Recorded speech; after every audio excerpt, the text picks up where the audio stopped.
These guys escaped a maximum security prison with just a spoon. This is Frank, Clarence and John, the masterminds behind the biggest prison break of all time. So it's June 1962 and these three inmates are locked up in Alcatraz, the escape-proof prison sitting in the middle of San Francisco Bay.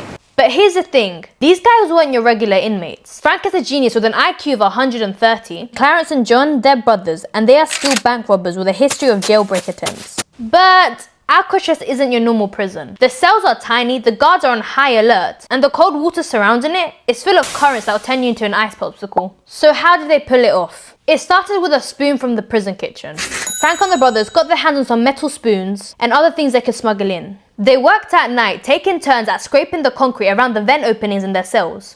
And they disguised the noise with music and chatter during prison hours. Bit by bit, they dug until they reached a utility corridor hidden behind their cells. But they didn't stop there. They had to make sure the prison guards weren't catching on to what they were doing. So they created dummy heads out of paper mache, completed with real human hair collected from the prison barber shop. So while Frank and the brothers were digging away, they placed these creepy Bob dolls on their beds to trick the night guards into thinking they were asleep. Until they decided it was go time. They squeezed through their tunnels into the utility corridor and made their way to the roof. Suddenly, they had to face one last obstacle, a 15-foot barbed wire fence. They scaled it without making a sound and boom. But they weren't free yet. They still had to get off the island. These guys made a raft out of stolen raincoats. Yeah.